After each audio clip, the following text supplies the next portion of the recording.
his team called the MMV Cheaters. I mean, check it out. I mean, it looks like a prize fight. Huge crowd there, a bunch of celebrities. And first half, fast break opportunity, and Boogie Ellis throws it off the backboard. LeBron James slams it home. Look at everybody in the background. Yeah. Check out the reaction. Oh! People are screaming. James getting ready. DeRozan, his turn. How about a step back? Bobby Jack! And the foul. James cheering on his teammate right there. James, the rebound. He's got it, and he knows what to do with it. Fast break, then behind the back to Ellis. He stops, and he pops down in front. James scoring and passing. Moments later, the cheaters on the inbound. Who said cheaters never prosper? Not me. Huh? James. Look out. I'm a steamroller baby going to roll all over you.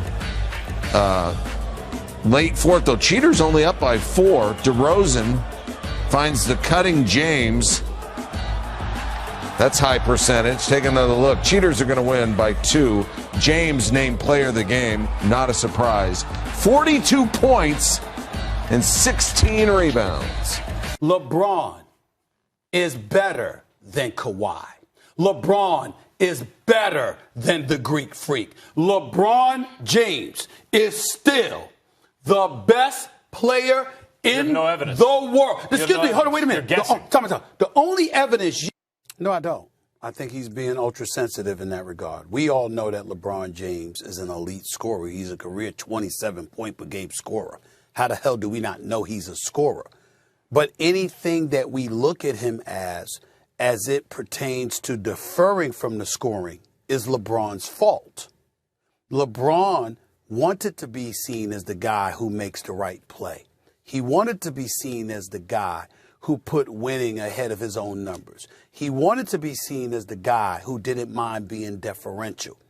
And ultimately, it became his detriment because we view him, Big Perk, as a guy that's an all-around player. Like, for example, when we have him as number 2, he's focused on the fact that we don't have him as the greatest of all time. What he's not focused enough on is that we have him. Who is we? A lot. I'm saying people like myself and many, many others who have him number 2. I'm not the only person that have him number 2. Not you. I know you have him number 1. Well, it's not. Yeah. You have him number 1. Let's correct it. There's no correcting. I spoke eloquently and on point. You just got confused because you thought I was talking about you. I wasn't talking about you. But I'm saying that a lot of people have him number 2. What he's not focused on, he's focused on number 2 as being behind Jordan. He's not focused on number 2 as being ahead of Kareem. And that's the thing. All right. And that's what we have to pay attention to, because in Kareem Abdul-Jabbar, you have a 19-time All-Star, the league's all-time leading scorer, a 6-time league MVP, 6 NBA championships and what have you. All of these superlatives won on the high school, collegiate level, and the professional level and stuff like that. And we still have LeBron ahead of him. Why? Because when it comes to LeBron, we ain't just looking at scoring. We're looking at all the other things that he brings to the game. And we understand that. Where the comparisons to Jordan come into play is that Jordan was an assassin. It wasn't about the numbers. It was about a mentality.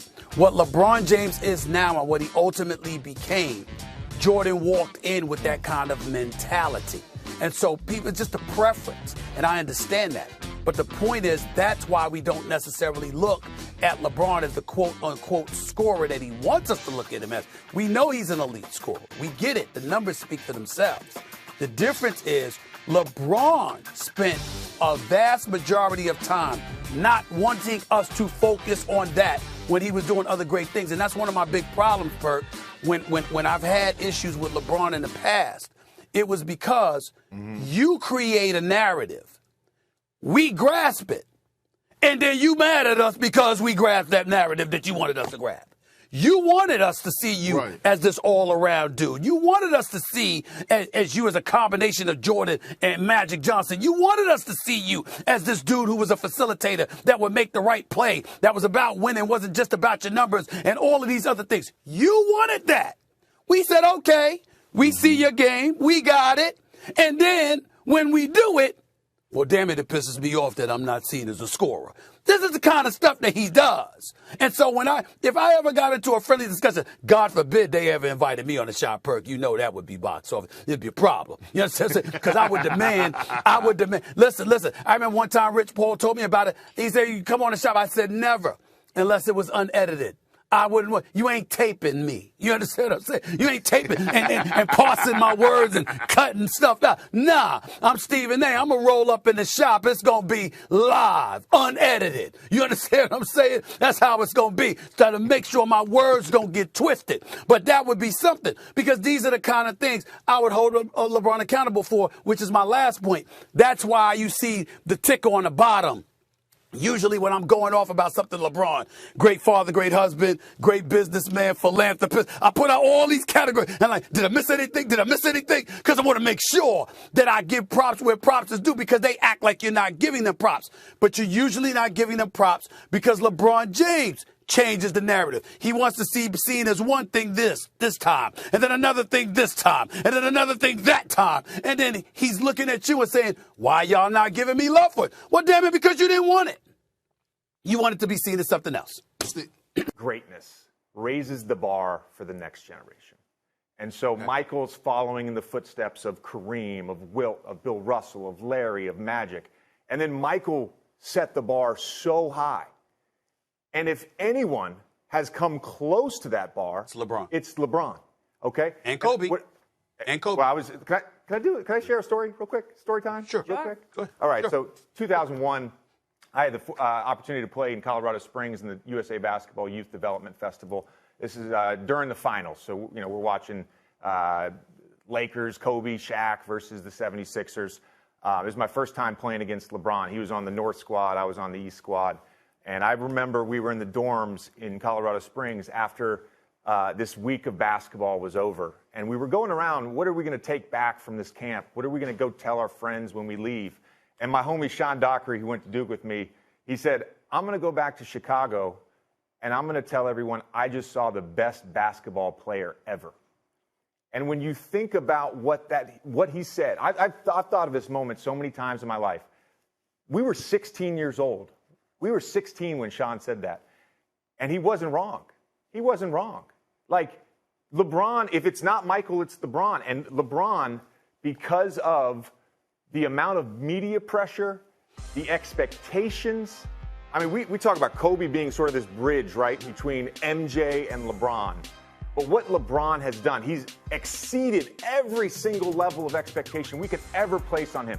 Michael set the bar so high, okay? And LeBron has at least reached that bar, at least reached the bar.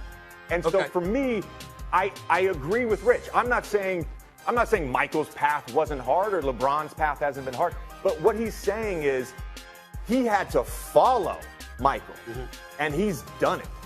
Okay. Well, let me respond to that, because I love the way you broke that down, and I appreciate the level of expertise, because it just forces me to elevate my game when I'm sitting here debating with you about this, Mr. J.J. Redick. Fair enough in terms of the greatness of LeBron. Here's the part where I get upset at the Rich Pauls of the world, the Maverick Carters of the world, even LeBron James himself of the world. The game of basketball started in 1946, officially became the NBA in 1950. There's been tens of thousands of players in the NBA throughout history. I have one man above LeBron James, and that's Michael Jordan. And you would think that I said the bro is a scrub. You understand? I've got friends I won't talk to because one ignorant dude out of Detroit, whose name I refuse to mention, he don't even have LeBron as his top 10, but he swears he knows basketball. See, I can't listen to him because even though I know he knows basketball, that's just ignorant to not have LeBron James as the top 10 player of all time. I got him number 2 all time, okay? Now, to have him number 2, let's dissect who I'm putting him above.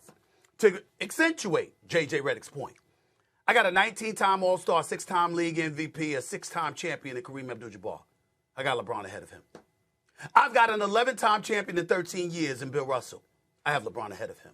I have Wilt Chamberlain, who once averaged 50 points in a season, once scored 100 points in a game, and a career 22 rebound per game center, who they had to change the rules for. I got LeBron James ahead of him. I have a 5-time champion in Magic Johnson, the greatest point guard in history. I got LeBron ahead of him. I got a 5-time champion in Kobe. I got LeBron ahead of him. I mean, the list just goes on and on. No matter who you put up there, I got LeBron ahead of all of them. The debate is LeBron versus Jordan, not LeBron's greatness. No one's bringing into question his greatness, the road he had to travel to prosperity, all of this stuff. We all get it. But when we compare him to Jordan, we have to take into account what the Eastern Conference was for many, many years that